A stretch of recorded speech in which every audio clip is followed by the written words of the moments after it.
last year. Yeah. It's been a whole year. Hi, Christy. How's it going? Jason, is that right? Yep. Good to see Good you. evening. Covered a little bit today. Not as cold today as it was earlier, but not warm either. So true.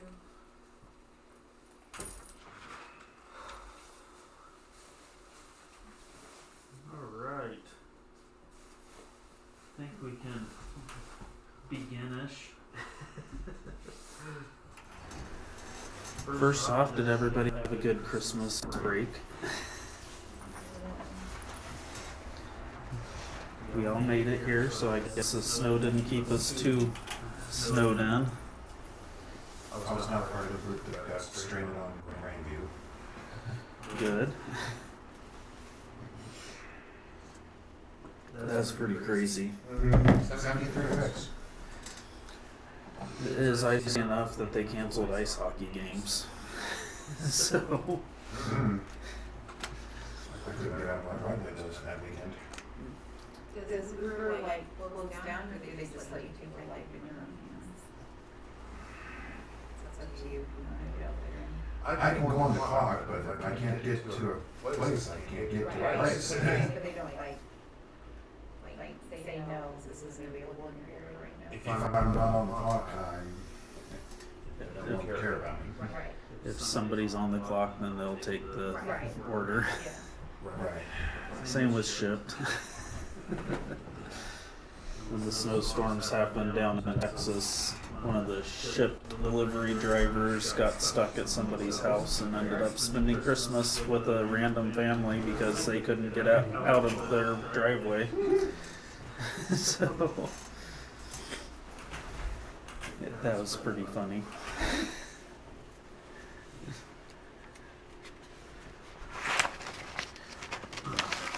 We might wait a little bit, see if Dayton and Taylor are gonna come in, but we might need to slide another chair in. Which makes us sit separate.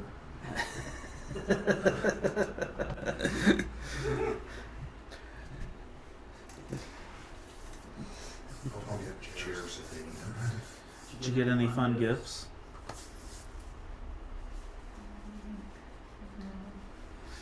Inflatable hot tub. That's been fun. That would be fun. I've got a 3D scanner, but my 3D printer's broken, so I can't really use it. I got some filament stuck in it and tried to pull it out and ended up ripping 4 wires out of the thing. Can you have it repaired? Yeah, they've sent me every part imaginable and it's still causing a problem, so they're sending me more parts. Luckily it's under warranty yet. So if they've already sent you every part unimaginable, are those new parts unimaginable? They have come to the conclusion that they sent me a faulty part, which I kind of thought was faulty because it wasn't put together very well. But I don't know. I'm just waiting for the new model to come out because we've already decided to buy it because it's multicolor. So I sent the link to Christy and she's like, yes. Does Christy like it as well? She likes the idea of it, but I've kind of hogged it. Yeah. So she's like, I need a working printer because I haven't even tried any of my stuff yet.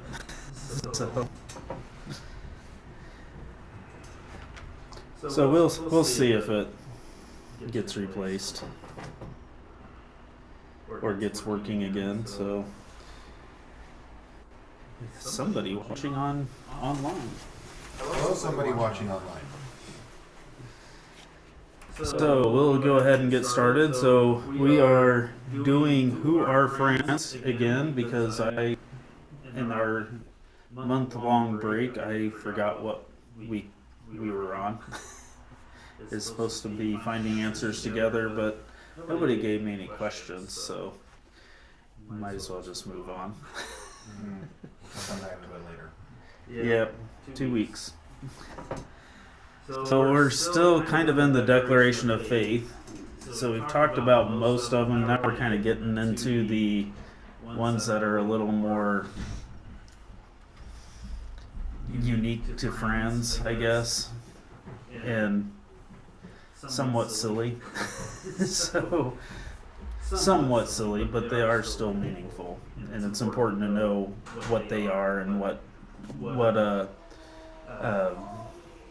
it means to be to believe in them, I guess, or to at least know what's going on in them. Tracy. Stay away. Doors open.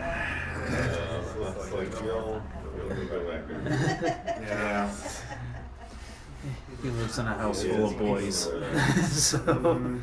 So we're going to talk about oaths today, because everybody likes oaths, right? So why do we care about oaths as friends? Because we're not dropping H and then eating it. Yeah, oaths.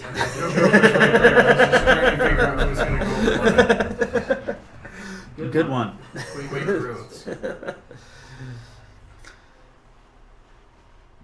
Oh, I get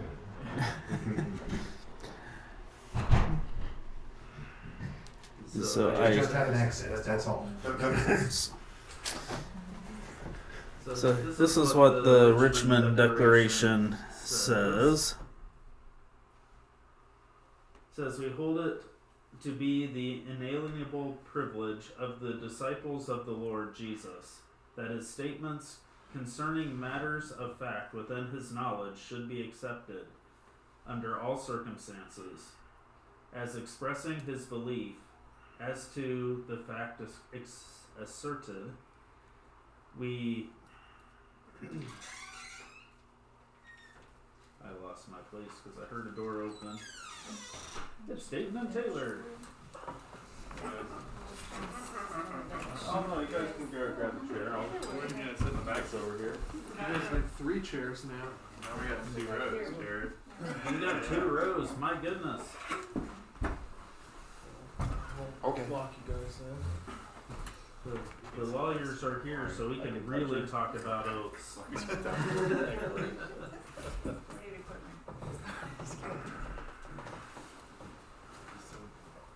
Alright, so we hold it to be the inalienable privilege of the disciples of the Lord Jesus that his statements concerning matters of fact within his knowledge should be accepted, under all circumstances, as expressing his belief as to the fact asserted. We rest upon the plain command of our Lord and Master, swear not at all. Matthew 5:34. And we believe any departure from this statement to be prejudicial to the cause of truth, and to that confidence between man and man, the maintenance of which is indispensable to our mutual well-being. This command in our persuasion applies not to profane swearing only, but to judicial oaths also.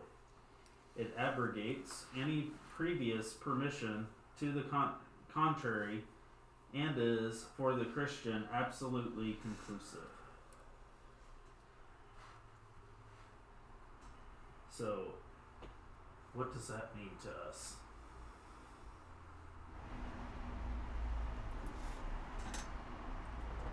Swearing is not a Christian. When we say I promise, that it's like a promise. Like a promissory note. Maybe.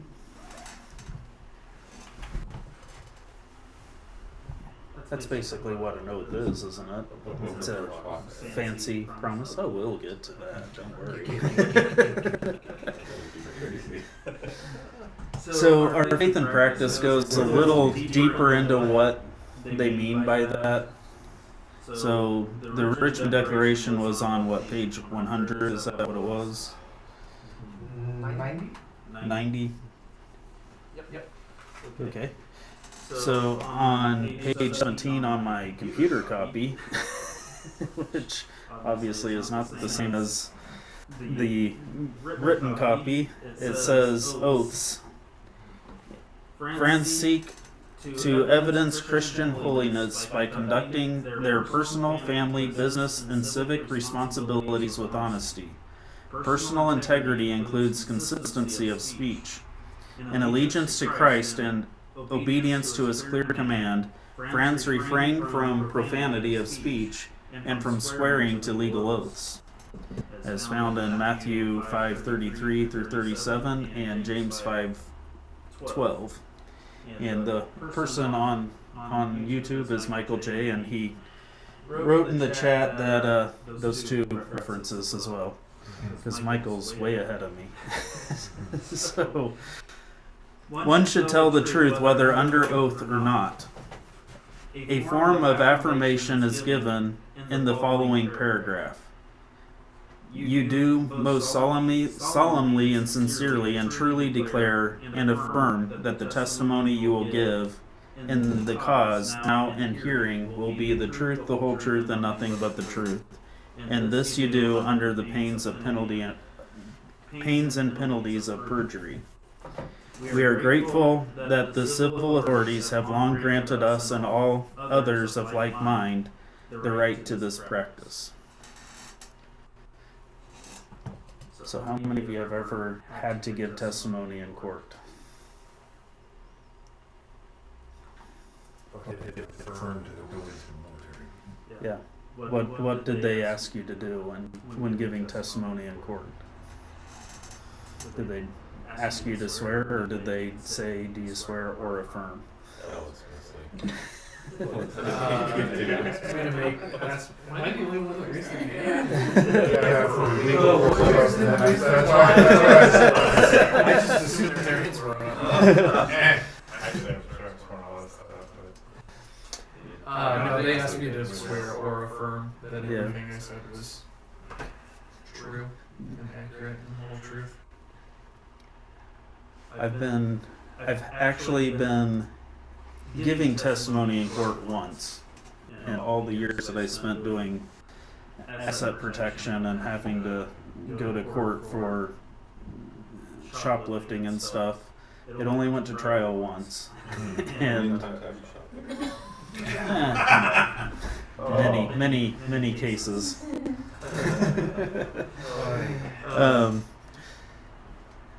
And they asked you to promise to tell the truth, and that's it.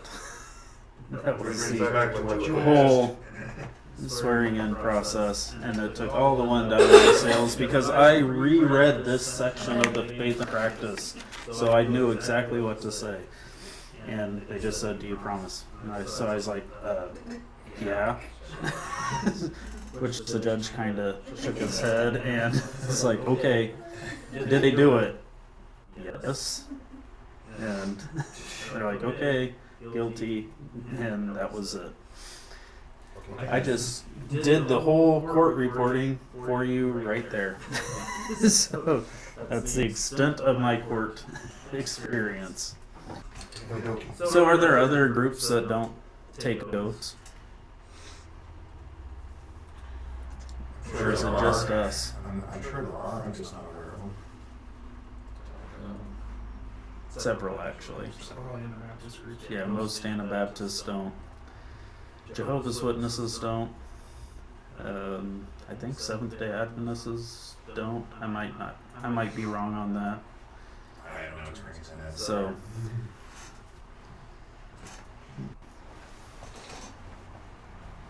but this is what got George Fox thrown into jail the most and caused him to stay in jail the longest, is because he refused to take an oath. So that's why it's important to us, because this is kind of where everything comes back to. That and not taking off your hats. So going barefoot. So it brought up Matthew 5:33 through 37. And if you don't recognize where this is coming from, it's a Sermon on the Mount. So this is the core of the Christian ethic. And it says, again, you have heard that it is said to those of old, you shall not swear falsely, but shall perform to the Lord what you have sworn. But I say to you, do not take an oath at all, neither by heaven, for it is the throne of God, or by earth, for it is his footstool, or by Jerusalem, for it is the city of the great King. And do not take an oath by your head, for you cannot make one hair white or black. Yet you let what you say simply be yes or no. Anything more than this comes from evil.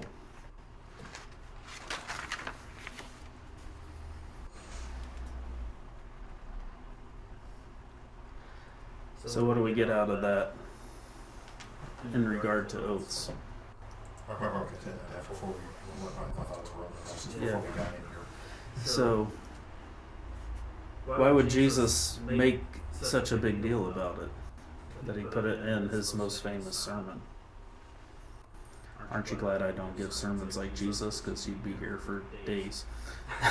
So You didn't realize you'd get that famous. I'm pretty sure he did. So the Lexham or the Faith Life Study Bible says this about the verse 33. Fulfill your oaths to the Lord. It says people swore oaths to guarantee their truthfulness. Jesus calls his followers to practice honesty without the use of oaths. So why would they want to take an oath in the first place? What's it called where you have something on the line? Like, Collateral. Yeah. Like that. Like thinking about like debts and stuff. Yeah. Your deeds. So really, when God made his covenant with Abraham, that's what he was doing. Is he was swearing to be their God. You could actually at least back up any oath he made, though. And they offered sacrifices to seal that covenant. And if the covenant is broken, then your life was literally on the line. So it was a very big deal to fulfill your oath.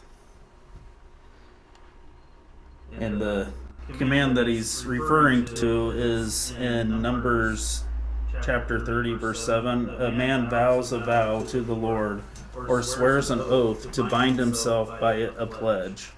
He shall not break his word. He shall do according to all that proceeds out of his mouth. So it's pretty serious. I wonder if shoes are involved in that practice at all. That's just with Boaz Okay. and Ruth. So, but that's also a form of an oath. So in verse 37, yes, yes, no, no. Instead of pronouncing an oath to guarantee the truthfulness of a particular statement, Jesus requires truthfulness in all speech. An answer of yes or no is sufficient for a person of character.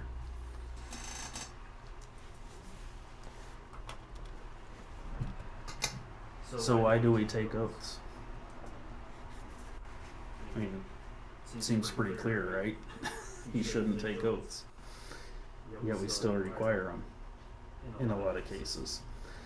When you join the military, they wanted you to take an oath. It serves as a stronger reminder within our own minds that, oh yeah, I swore to do this. I keep my word about it. It's definitely more of a paper trail than one thought. Mm-hmm. So if you said you'd do something, people couldn't remember. Yeah, he said he'd do this. He didn't. Yeah. He either did or didn't. Yeah, it's binding you to your word, and it was a physical reminder of that. So, like a lot of things, Quaker, we take the physical out, and it should just be part of who you are. So why would Jesus make such a strong statement in the Sermon on the Mount?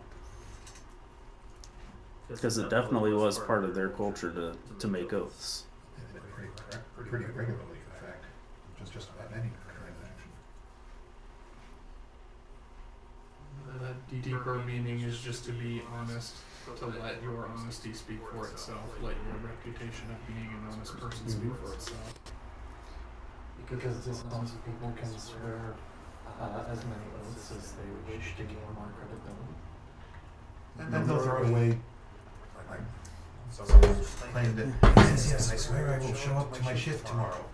You know you're going to have a shift tomorrow? Yes. You're going to show up? Yes.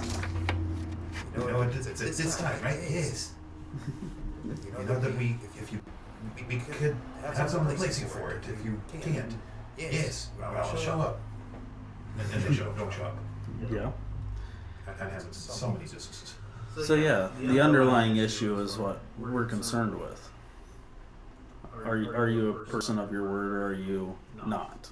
So honesty is very important. Yeah. It's interesting that the reason why you shouldn't swear an oath, Jesus says, is because you don't own that thing. You don't own the world. You don't own your head. Yeah. Don't like It doesn't say don't make oaths because, like, you should just be honest. He says don't make oaths because you can't cash those checks if you don't. It's also a lie. Making an oath, it's a lie from the start. Because you don't know if you're going to fulfill it or not. Well, you can't fulfill it because you don't own anything. You're completely dependent on God. And making an oath is relying on yourself. Like, if I don't fulfill this, it's okay. I have a way to like repair the issue. It's all about relying on you. Whereas we shouldn't rely on ourselves at all. Because every breath is grace. Yeah. That's an interesting take, one that I hadn't fully thought about, but yeah, you're not wrong.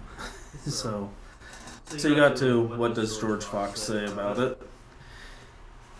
Moreover, I was moved to go to several courts and steeplehouses at Mansfield and other places to warn them to leave off oppression and oaths and to turn from deceit to the Lord and do justly. So can you sense a implication in his words there? People were taking oaths and breaking them, and injustice was what resulted from it. And oppression. Yeah, it's weird that they put oppression and oaths together. Does that have to be like that? That's not, yeah. Well, that's part of it. I gave an example of covering of shifts type thing too. Yeah. To me, it sounds like he's warning the government and courts not to oppress people by forcing them to take oaths. Also entirely. That is more in the context of George Fox's time frame. Yeah. Still happening today though, like many Americans make oaths that I will pay back this $3,000 that you're going to loan me, credit card company, and then they're oppressed because of high interest, and they never just get worse and worse. So in a way, like what are those fast cash one day or loan things, you know what I'm talking about? Payday loans, like those guys are the people that we need to be going to and saying, stop oppression and oaths, turn from deceit, turn to the Lord. You're definitely not wrong. I think That we're is. a movie about. I'm telling them I can't take it anymore. It's my money and I want it now. Wait, you've seen those commercials? Yes, the most annoying commercials on It really TV. was, but it was based on a movie. So he has more to say, obviously, because George Fox is a man of many words. Simple words, but many. So this is a letter that he wrote to. I didn't check who he wrote it to. But he says, I move to write unto you that ye do true justice to every man, and see that none be oppressed or wronged, or any oaths imposed. For the land mourneth because of oaths, and adulteries, and sorceries, and drunkenness, and profaneness. O consider ye that are men set in authority, be moderate, and in lowliness consider these things.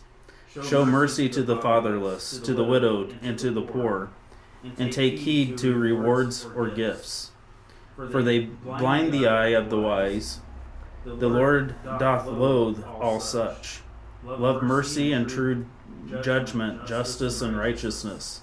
For the Lord delighteth therein. Consider these things in time, and take heed how ye spend your time.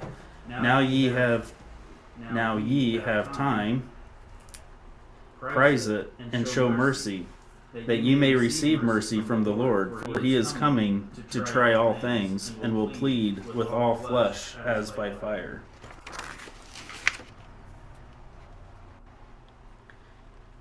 And he continues, I passed towards Kinsley Park, where came many ranters, but the Lord's power checked them. From thence I went to the Peak Country, toward Thomas Hammersley's, where came the ranters of that county, or country, and many high professors. The ranters opposed me and began swearing. When I reproved them of it, they would bring scriptures for it, and said, Abraham and Jacob and Joseph swore, and the priests, Moses, the prophets, and the angels swore. Then I told them, I confess all these did so, as the scriptures record. But said I, Christ, who said before Abraham I am, saith, swear not at all. And Christ ends the prophets in the old priesthood and the dispensation of Moses, and reigns over the house of Jacob and of Joseph. And he says, swear not at all. And God, when he bringeth in the first begotten into the world, saith, let all the angels of God worship him, to wit, Christ Jesus, who saith, swear not at all. And as for the plea that men make for swearing to end their strife, Christ, who says, swear not at all, destroys the devil and his works. Who is the authority of all strife? For that is one of his works. And God said, this is my beloved Son, in whom I am well pleased. Hear ye him. So the Son is to be heard, who forbids swearing. And the Apostle James, who heard the Son of God, followed him and preached him, forbid all oaths. James 5:12. So the Lord's power went over them, and his Son and his doctrine was set over them. The word of life was fully and richly preached, and many were convinced that day. So, I think Fox thought it was a pretty important thing.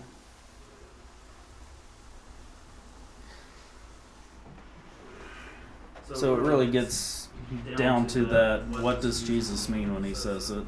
What is the larger implication of this? I just want to know what the ranters were swearing. Like, what were they saying? Like, by Abraham, this will happen. Like, what were they saying? I don't know for Like, sure, what kind of stuff but did they say back then? That swearing was a big deal. That ranters were walking around swearing all day. Not cussing, probably. no, Because they're saying, well, they, Abraham swore. Like, what were they walking around ranting and swearing all day about? the name of their group implies that they spoke a lot and often and ranted, so they weren't simple in their speech and ranted. So, have you heard ranters today?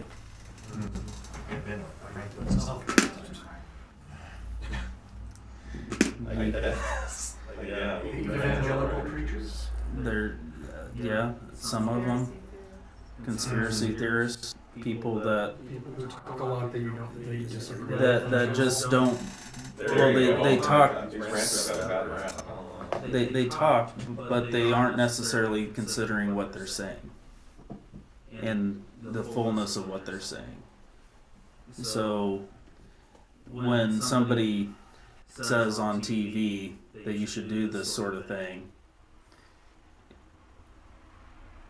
and then as that people listened, that's kind of what the ranters were doing.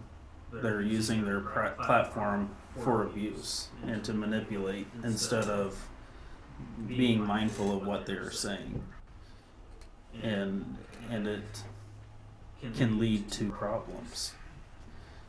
So if they're swearing by God that this is what you're supposed to do, and they weren't fully saying what the Word of God said, then he's saying don't say that, because Jesus says this. And then he spoke again of James. So James chapter 5, 7 through 12. And I think it's important to read the whole section instead of the whole paragraph instead of just the one verse, so that you kind of get a context of what James was meaning when he says, don't swear. So be patient, therefore, brothers, until the coming of the Lord. See how the farmer waits for the precious fruit of the earth, being patient about it until it receives the early and the late rains. You also be patient. Establish your hearts, for the coming of the Lord is at hand. Do not grumble against one another, brothers, so that you may not be judged. Behold, the judge is standing at the door. In an example of suffering and patience, brothers, take the prophets who spoke in the name of the Lord. Behold, we consider those blessed who remain steadfast. You have heard of the steadfastness of Job, and you have seen the purpose of the Lord, how the Lord is compassionate and merciful. But above all, my brothers, do not swear, either by heaven or by earth or by any other oath, but let your yes be yes and your no be no, so that you may not fall under condemnation.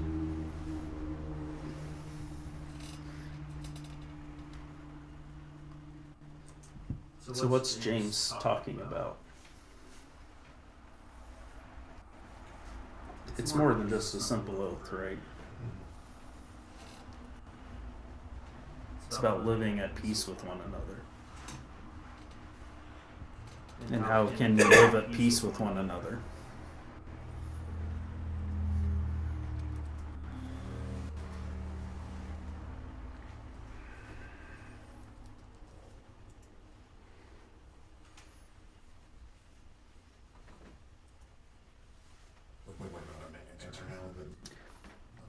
Yeah. It would help if we were looking at the verse while you ask these questions.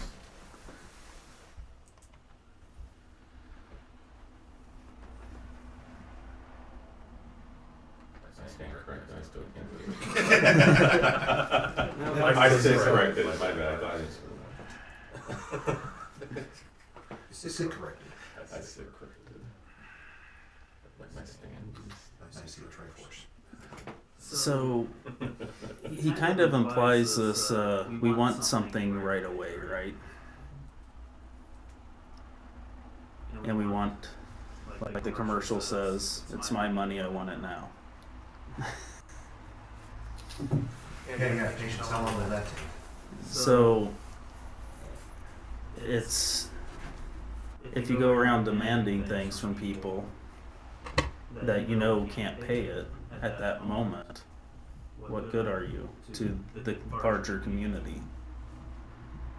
If we're unable to be compassionate or see or empathetic and see where they're coming from, are we contributing or discouraging people from the kingdom of God?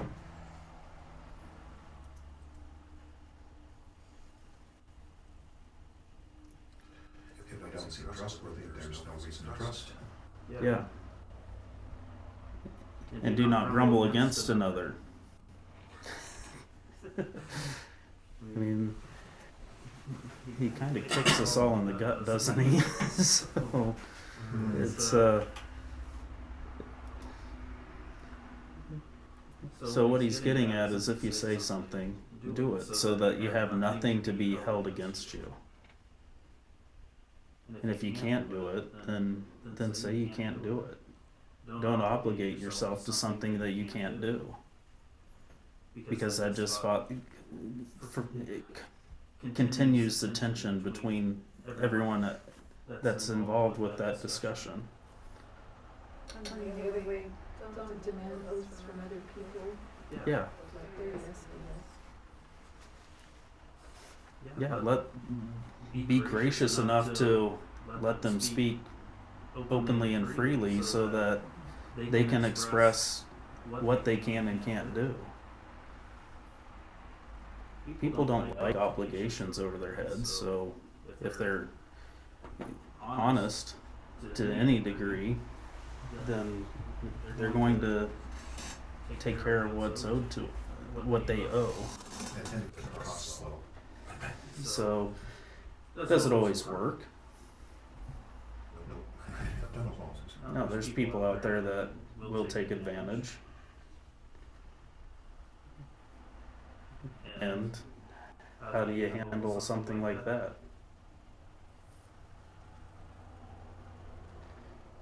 If they're not somebody that can keep their word, you tend to not trust their word, right?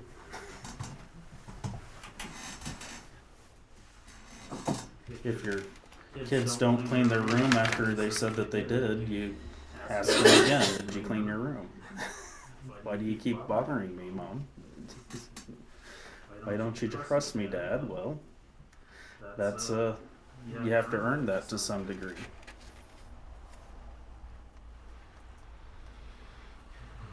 So this goes to our testimony of integrity, where when we say we will do something, we do it, and if we're asked a question, we answer honestly. It also pertains to our testimony of simplicity. You know, not taking on more than you can, and plain speech, so don't fill what you're saying with a bunch of platitudes that make it sound genuine if you have no intention of being genuine in the first place. And that's what Jesus is getting at in verse 34 and 35. Don't take an oath at all, either by heaven, or for it's the throne of God, or by earth, for it's his footstool, or by Jerusalem, for it's the city of the great King. And don't take an oath by your head, for you cannot make one hair white or black. And what Eric said, you don't actually own that, is important as well. You can't claim that. It's not yours. So by making an oath on that, what are you actually saying? If you don't fulfill your oath, then you have no part of being with God.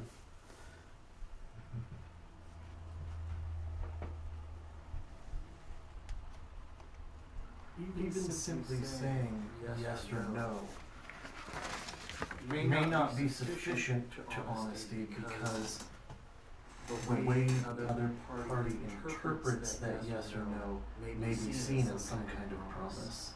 Right. So I tend to, when people ask me to promise something, I'll say I don't make promises, I will simply do the best I can. Yeah. Just yes or no. Yeah. Which is wise. Effort puts the attempt to do so. If it succeeds, we'll find out. So why did Jesus include this oath by heaven or by your head?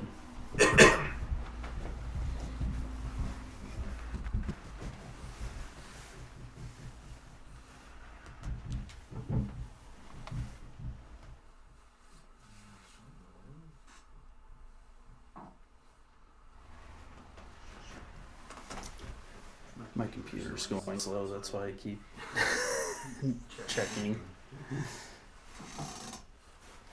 It's flowery language. How many of It's stuff beyond your control. Why do you claim to make? yeah? How many of us have heard the "I swear by on my mother's grave" being thrown around? Not entirely clear on that one. That's what I thought about as well. It's like, what, you're gonna swear in your mom's grave? How are you gonna provide that? We're simply using objects or idols that people might consider important. Yeah. One's own life, heaven, your mother's grave. Mhm. Consider these important, so swear on. Yeah. That's a good call. We're willing to give that. Does it make a statement any more true? No. Does it lead you to question if they are actually being honest? Definitely, especially if they choose certain phrases on that. Sometimes it does. So like you're saying that by the power of like that thing, Grace that you care about, grace goal. That's exactly where I was going. Accomplish this, like with that thing, infusing me with gumption to get it done. So, Yeah. I don't know. That's what made me think. What you're saying, Jason, like maybe think about adultery, and then like you're kind of saying like, well, I will honor Jerusalem by getting this done. That will drive me to get it done because I will not dishonor Jerusalem. And it almost kind of made me think about adultery. Of course, it's not for grace goals. If it's important enough to me, I would rather do this promise than risk the loss or destruction or whatever it is I care about. Yeah. So, because you're my friend, I'm gonna do everything I can to accomplish this. But give them realistic expectations. I have 3 jobs, so it's gonna take me a month. You know. That's not how grace goals. That's more of he's saying where his power comes from. Yeah. Yeah. A great example is like you're saying where your power comes from. So you should only swear to God. Which a lot of people would get around this oath swearing thing by saying something like "Lord willing." You know. Yeah, that's definitely a common phrase I've heard in several cultures, or an equivalent of it. I think we answered the second part of that question well enough. So, what does the use of oath imply? Yeah. Yeah, it implies that there are times where people can't trust your word, or you can't trust their word. And that's very real, isn't it? Lack of forgiveness. Also, it shows how much people actually care about their word, whether it counts or not. And it's kind of scary how many don't care whether they can be trusted. It also implies that you'll only speak the truth when compelled. You know, As opposed to at any point that yeah. you have to force me to tell the truth. And how does that hinder our relationships with people within our community? I'm only going to do it if you hold. Sort of Damocles over. Yeah, unless there's a threat. I'll only pay my taxes because they threatened to throw me in jail. That's the truth, but it is. We can become ranchers on this one. Yeah. So, yeah, we're compelled to do it instead of doing it out of our own free will. And that's part of what Jesus is saying in that whole sermon is you should be honest because that's what you want. You shouldn't be compelled to do it. Which is why I don't talk a lot about tithing or anything like that, or even membership, is because you should want to be here. You should want to help the community. You should want to be a part of the places and groups that you're involved with. It also implies that to appease our sense of justice, that people should be punished for breaking that Mm-hmm. Yeah, for a great word, there's something definitely a lot less trustworthy. Especially if we went to the trouble of making an oath.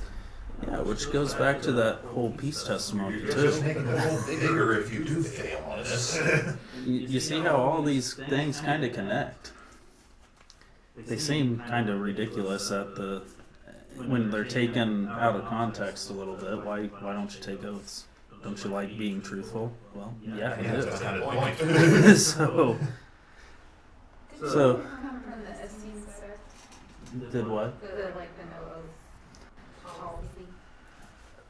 And why was that a big deal to them? It might have. I haven't ever thought of that. Sure it is. I think you might be right. But I think John the Baptist said something about it as well. So maybe we should ask Michael Day. Did the no oaths come from the Essenes, Michael? Chelsea is replying on. Maybe. When I look at the small text with my old man glasses, I had to get progressive lenses. So I'm just wondering what was where did that come, what was the Yeah. motivation for them to make that decision? it's very possible because the Essenes were teaching that no one in Israel was fit to be in the Promised Land. That's why they stayed on the outskirts, on the other side of the Jordan, because they weren't clean enough to be in the Promised Land. So, Did you look at your ancestors? It So- took 40 years to get it right. this is probably the hardest of all the questions. Are there instances where it's necessary to be untruthful?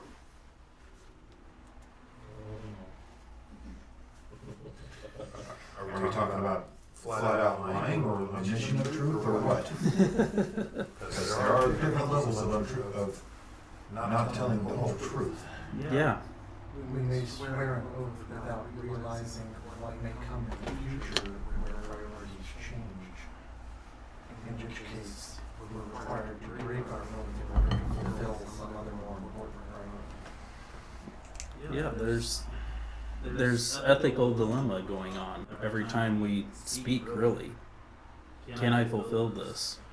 Or can I, by fulfilling this, am I causing harm to somebody else? Because Fox was concerned about justice.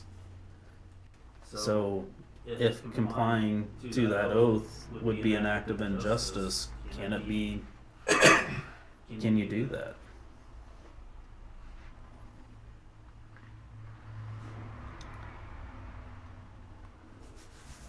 So can we be honest without telling the truth? This was the dilemma that a lot of the Quakers had during the abolition movement.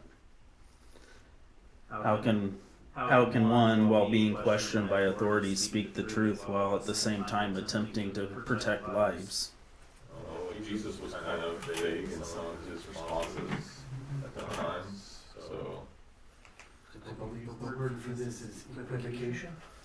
Yeah. What do you mean by that? We shouldn't equate truth and honesty. You're giving a true statement, but true in a way that you interpret it, that you know is going to be interpreted differently by the person you're asking. Oh, I love that. I don't. Politicians do this very well. That's why they're politicians. So what's getting at is choose your words carefully. And that goes back to kind of what you were implying earlier, is if you don't know if you can fulfill what you promise, don't promise. Be honest about it, but honest in a way that leaves it open. Abolitionists decided just don't get caught. So the legend, and I can't, in my vast, quick Google searches, tried to find an actual instance where it was said, but I couldn't find one. and ChatGPT was very not It was hallucinogenic. So a lot of people would say that people would dig tunnels into a barn or something like that, where the runaways and people seeking asylum could go through the tunnel into the barn and find food and all that, waiting for them. And then when the people came by to check or question them and asked, "Did you see anyone go into your barn?" they could say, "I haven't seen anyone go into the barn," because they went through the tunnel. You can't see in the tunnel. You know they're there, but you honestly said, "I have not seen anyone go in." So I think I just have more time. I mean, right, I feel like this relies on, Of course, then people that are questioning you, like being very, I'm being very thorough, you know? Like, Yeah. it's hard for me to imagine that somebody that's actually thorough is going to be able to question you in a situation like that, where you know, knowing there are hiding people in your barn, Yeah. you're going to be able to somehow come up with all these. Because you're learning the right accent. I mean, I think it's similar to Have you ever played a game of Among Us? So go ahead, Wesley. I was just saying, it's similar to testifying in court. I mean, I just testified on a CPS case a couple weeks ago, and the defense attorney for the parent is trying to get me to say something that's not true. And so they're leading me into questions, and so I have to think through what I'm going to say, because I'm not going to say, yeah, it was fine. I'm going to say, I didn't have a safety concern at that time. Right, but they're trying to lead you into saying something that's not true when you feel totally. Well, they're trying to lead me into saying something that's true, but true in the way they want me to say it. It's kind of the same thing of like people who are looking for somebody are looking for them, so they're trying to get you to tell them the truth or catch you in a lie so they can put you in jail and search your property. The same was, you hear stories similar to this with Germany in the Second World War as well. I think sometimes it would be necessary to lie, and maybe you tell people that you know have the tunnel and that you right. I mean, Yeah. to kind of protect your reputation or. I didn't see anybody walk into the tunnel that goes in my garden. So it's just one of those things where there's a dilemma. So in our minds, we can justify our actions. And that's what I think is getting to the very root of everything. What are we justifying? Because you can be a jerk and be honest, or you can be empathetic and be honest. You can be a jerk and dishonest, or you can be truthful and dishonest. So choose our words so that what is needed to be said is actually being said. It's hard for me to imagine, just because I feel like I'd have no problem saying there's no one in my barn. You know, like so it's hard for me to imagine caring that much about obeying a rule and imagining like God is going to be disappointed when I lied about escaped slaves hiding in my barn.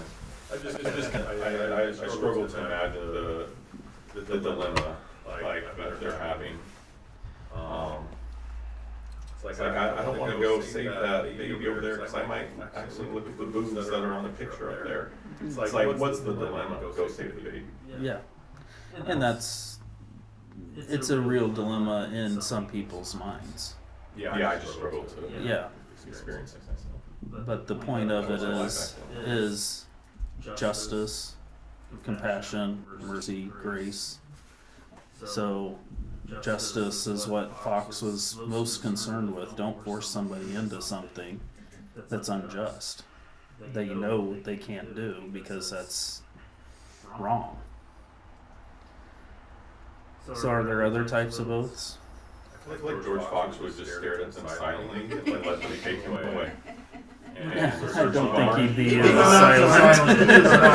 He would kick in doors and He would say, "This is my land, and you have no right to, or something." We would argue the law.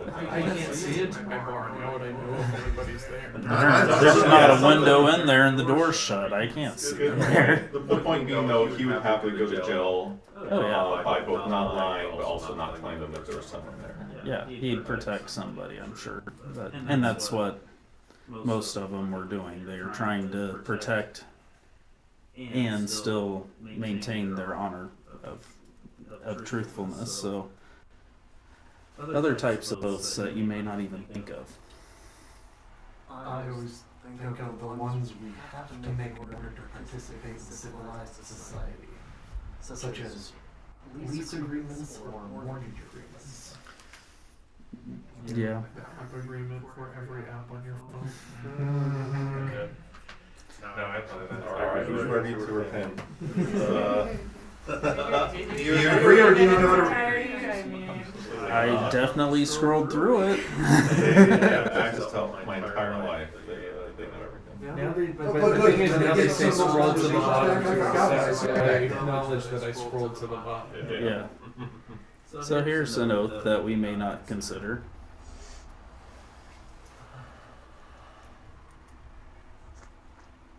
I'm trying to make us say it. I'm not gonna say it. You're trying to say what? Don't trick it.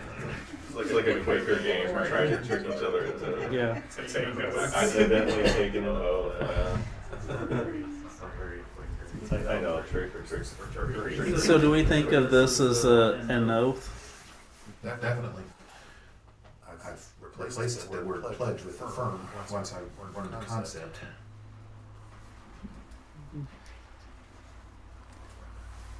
Which goes to a lot of controversy a few years ago. Should you stand or should you stay seated? Well, different points in history, kneeling used to be a method of showing respect. At other points, it's being used to show disrespect. So it's an oath of allegiance. So this is something that I pulled from Wikipedia, that wonderful resource, full of trustworthy information, I'm sure. To refuse to swear oaths or take up arms came to be much more important in his public statements. Refusal to take oaths meant that Quakers could be persecuted or prosecuted under laws compelling subjects to pledge allegiance and made testifying in court problematic. So one of the times that Fox was imprisoned was because he wouldn't swear an oath of allegiance to Cromwell. Another time he was in prison because he wouldn't swear an oath of allegiance to the king. So that's the same thing as us pledging allegiance to a flag. Not to mention the idolatry and all that goes along with that. No, the military does not swear allegiance to the president. They do it to the Constitution, and that applies to any president, current or past or soon to be, or anything like that. Yeah. Promise actually involves protecting against enemies, both foreign and domestic, which can include said president. So why might taking a pledge of allegiance become problematic to the Quaker stance on oath taking?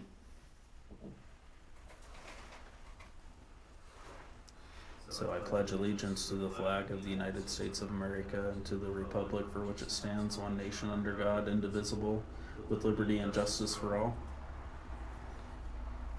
Can those that are asking for civil war honestly say that they believe that?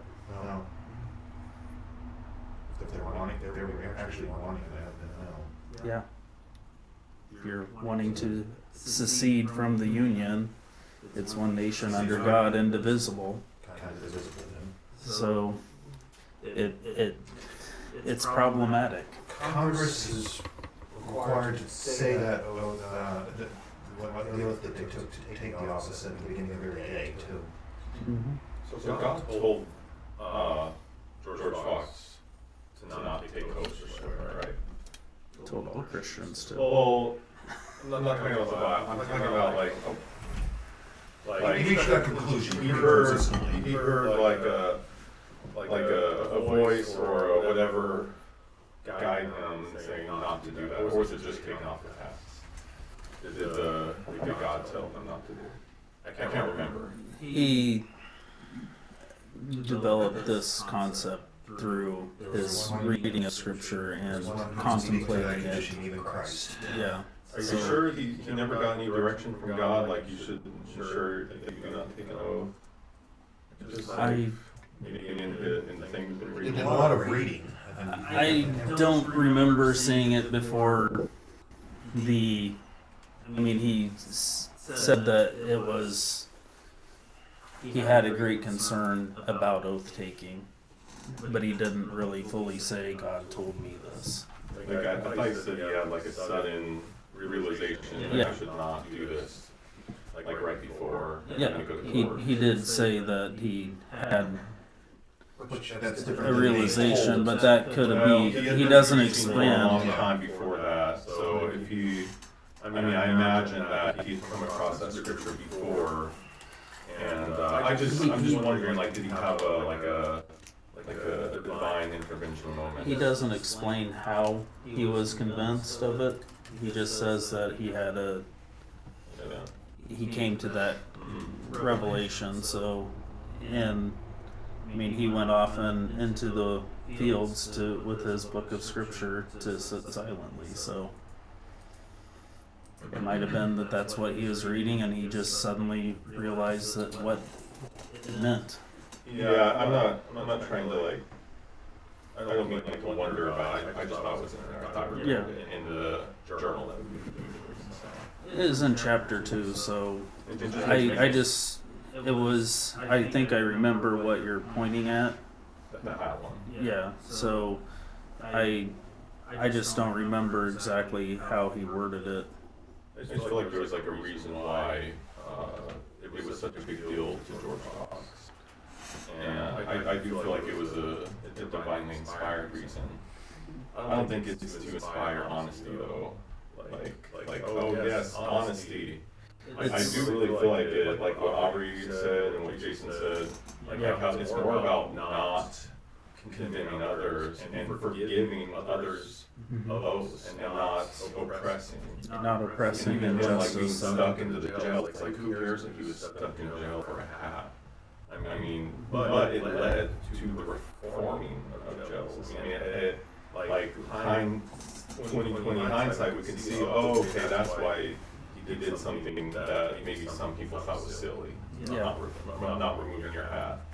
And I just think that's a big part of it. That's more along the lines of all people are equal in the eyes of God kind of thing. That's why he wouldn't remove the hat. Yeah, most of this all tie in together.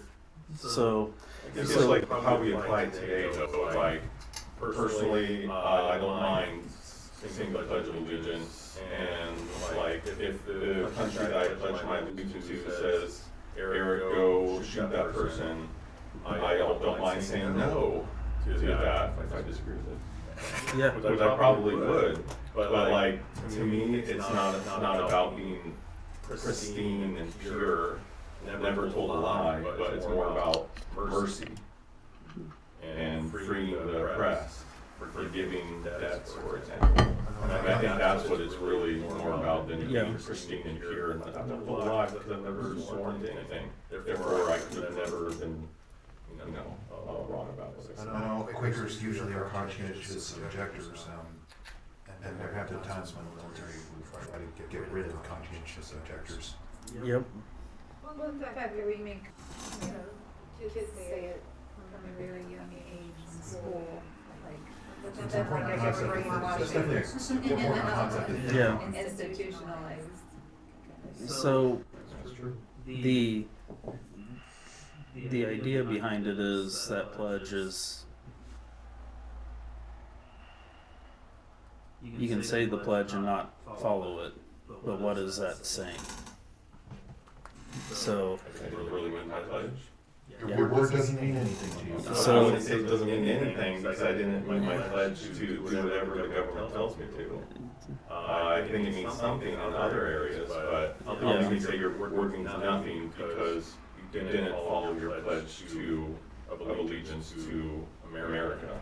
yeah, You know, say it's black and white, is it, kind of what you're saying, like you, for America to, that's sort of instead, like you're willing to find yourself, but not like God is going to be over, right? Your conscience is going to be over that pledge. And maybe that's like implied for most people, you know. So that basically tells what goals it claims to be standing for. yeah. So if you can, And if you can't work towards those goals, you're not keeping it. So, in your- in your mind, how you interpret the pledge is also part of it. But it is what I'm trying to bring about is it can be problematic if you are concerned with the implications of what oath taking is and the whole concept that James and Jesus is implying. Are we being honest with our words, and are we seeking justice, and are we forcing people into into some sort of exploitation by not standing up and speaking out against something? So the same. Go ahead. I'm sorry. Not exploitation, indoctrinating the kids to stay from the age of 5. Like, Yeah. You are. Maybe you're not going to directly say go shoot somebody, but you are instilling that from a very young age. Mhm. This is your ultimate loyalty. Yeah. So the note I want to say is I said the pledge until I was in 5th grade, and that's when I began to think about what I was actually saying. That's what I'm saying. Like you can't think about it at age 5. You just Yeah. say what your teacher and everybody else around you is saying. So Yeah. why would we start telling kids that age to memorize and say this every day with their group of peers? If not, to kind of put that indoctrination in there. And the main reason I stopped was because one of my cousins was a Jehovah's Witness, and they were taught absolutely you do not do this at all. You have to say seated. So I was always upset about how my classmates were treating her. So I knew that Quakers didn't have to swear oaths or say the pledge, so I sat down with my cousin. And when they got after me, I'm like, you can't say anything because it's my right. So I wouldn't have made it in Texas, just saying. So, but my parents don't take a strong stance on this. In fact, they're more upset that I didn't say the pledge than if I did. So I'm not saying that you can't be a Quaker if you say the Pledge of Allegiance. I'm just saying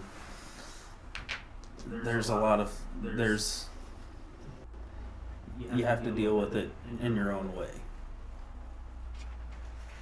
And you have to answer for yourself and justify it for yourself.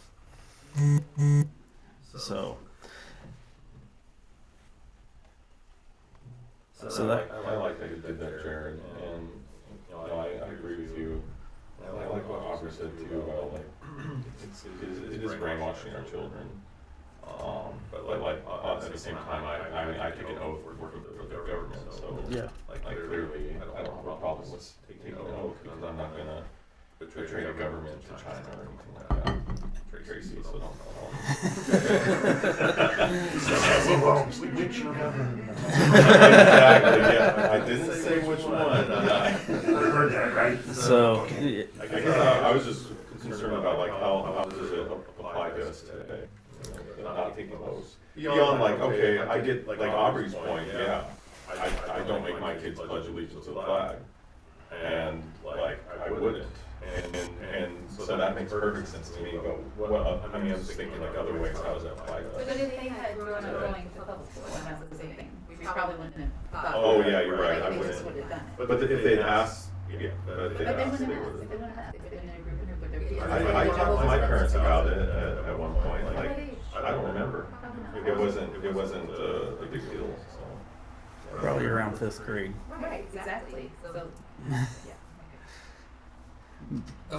So when it comes to another verse that gets thrown around, especially in election years, and when the government's doing something questionable is the passage in Romans where God has granted the government the power of the sword. And you should, is it Romans 13? I don't remember off the top of my head. But it's one of those things you have to do what the government says. And people twist that around so much, so we almost don't know what it means anymore. Well, it's saying you either follow the rules or you face the consequences. And you have to be willing to face the consequences if you're going to oppose what the rule is. So it's that's how it applies today. So it's are you willing to say what you mean, or are you just going to follow blindly? And that's kind of what Fox is getting at, is you're making people take an oath.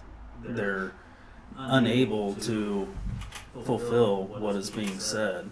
That's unjust, it's crooked, and you know it is. So don't compel somebody to take an oath if you know they can't fulfill it. Yes.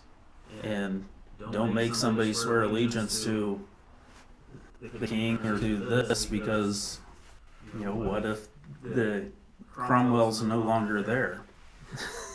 What happens then? I'm supposed to keep him in power. So everyone that pledges allegiance to Cromwell when the king came back, technically they're treason. They've committed an act of treason.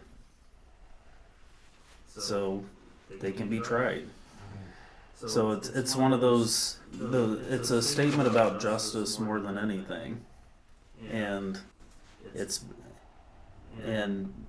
because Quakers took such a stand, and other groups early in our country, we have a unique system of government where it recognizes those exceptions to a general rule.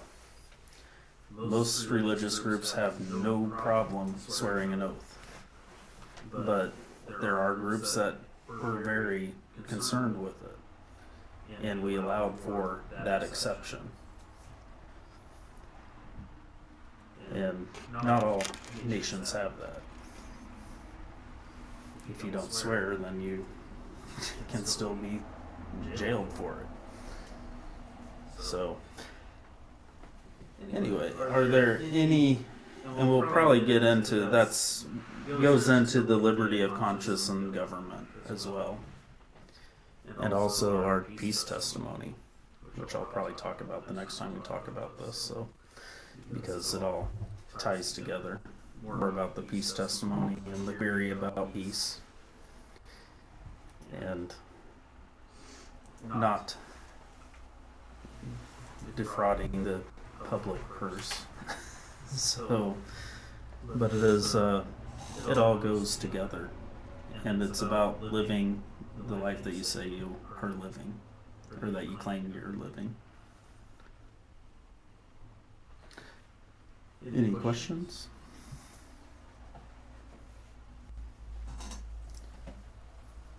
Did I give poor legal advice?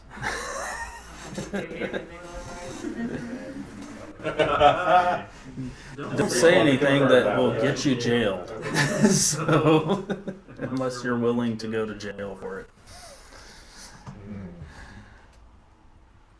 I wonder why other Christian sects don't care as much about that. Maybe they just don't understand. Don't swear. What did Jesus mean? Like, why they maybe skipped over that? I've read a lot about some of that. Yeah. And by a large part, they agree. They just use different words. They'll say it's okay to take an oath if you actually mean yes. So, but don't take the oath if your answer is no. So, it's, they teach similarities. It's just they don't have a problem with the word oath. That's not right thing, though, right? I mean, It's semantics in a lot of ways, but it's also what is the intent of your belief? Are you intending to defraud? That's wrong. So even those that say go ahead, it's okay to take an oath, they would teach that it's wrong to take an oath and not fulfill it, which goes back to the Old Testament teaching. So, and that's what the ranters are getting at. But I think I might have cut you off. But I guess it depends on how much. I guess I see that, that's it. But it's I think on like maybe your heart toward like seeing the similarity versus the. I try to find unity. So I mean, they both sound like reasonable to me. Yeah. It does seem like George Fox was like saying, "Don't take an oath." yeah, He doesn't care if it's true or not. It's just like, don't take an oath. yeah. He took it more literally than some people do. Certainly easier to keep your word if you didn't give it to anybody. Yeah. And a lot of the teachings of later friends, John Woolman and some of them, they would sign contracts, and he would write contracts. But it was very important to him that if you said that you were going to do something, that you did everything in your power to do it. And if you were unable, then you need to go right away and redraw up the contract so that you don't leave this unfulfillment. So, and it goes to how we pay our debts as well. We're not supposed to claim bankruptcy according to our faith and practice because we're supposed to pay our debts. It says nothing about reorganizing your debt. So it just says pay your debt. So it's one of those, it goes back to Jesus also taught if you have a sin, if your brother has sinned against you, or if you've sinned against your brother, go and take care of it before you offer your sacrifice.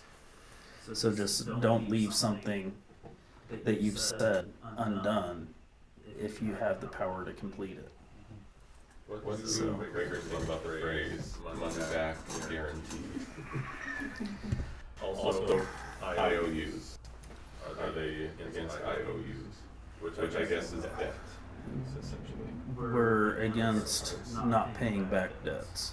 But would they allow someone to give them an IOU, or you're allowing someone to make an Yes. OU, saying, I give you this oath that I'm gonna pay you back? Like, how's that? They allow- Quakers were bankers. Yeah, I'm not sure. I don't think I understand what an oath is. Really. What an oath is? Yeah, a debt is a business contract. That's I mean, it's a good I guarantee, a promise. I promise I will do this. That's not an oath. You're assuring it's gonna be done. Yeah. That's what it's all about. I'm not swearing by anything. I'm not Yeah. You're swearing by yourself, by your own power, I shall do it, by my might, I swear. When you say I promise, that's what you do, I think. I promise you. Most Quakers probably wouldn't give a guarantee, but they would do their best to make sure the product that they were selling was Good quality. of a quality that they could stand behind. I figure someone says, do you guarantee this is gonna be good? They say, listen, it's good. Yeah. So, I mean, when it comes to debts, Quoting Chris Farley on this. Barclay Bank was started by Quakers. I too will. Lots of banks were started by Quakers. So we're not opposed to giving out loans. John Hopkins of John Hopkins University, he was a banker. And that's how he made a lot of money. Yeah. And they're all in business. So clearly they contract. Yeah, borrow money. They lend money. Yeah. So it's not. It's Ranting right now. Listen, it's because they were honest, their yeses meant yeses. As far as other people making oaths to us, I wouldn't think generally people would be against that as long as we're not forcing them to make that oath Yeah. to us. They're making out their own conscious choice. Yeah, and they would sign a business contract. I was so for playing And- into a Squid Game. And if you were unable to fulfill the business contract, they would try to reconcile it somehow. I mean, during the Great Depression, a lot of Quaker businesses went under because they wanted to honor their word to their employees. So, and if you read about John Hopkins, he bought a railroad, and it was one of the only railroads that remained in business after one of the panics, because he personally gave his wealth to make sure that the railroad stayed open. So it's an ethic of honoring your word and being just. So it's unjust to fire somebody just because you want to make more money, especially if you need the labor. What if it caused 3 more people to get fired because you refused to fire one? That's where you have to weigh the justice of it.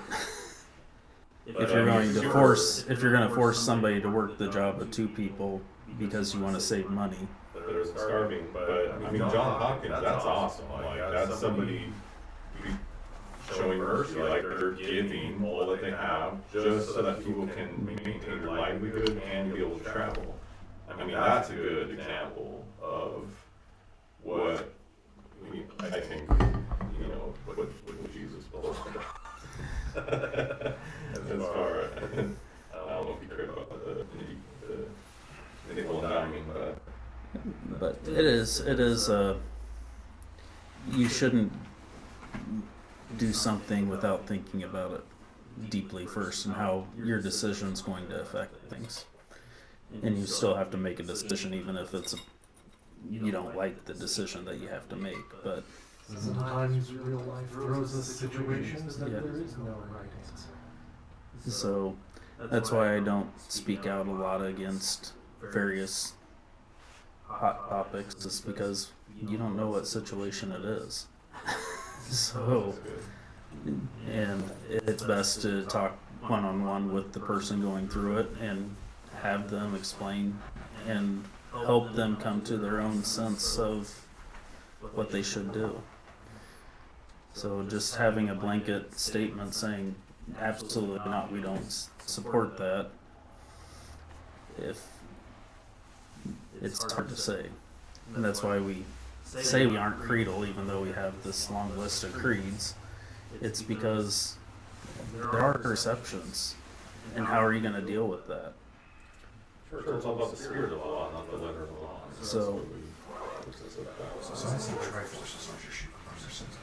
So next week is chapter 5. Yay! So, I get to read George Fox. I'm kind of reading. And if we would like to start a different book, please let me know.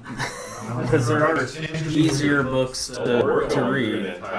All 2 volumes of it. Okay. So if you would like to borrow the church version, Jason, you can.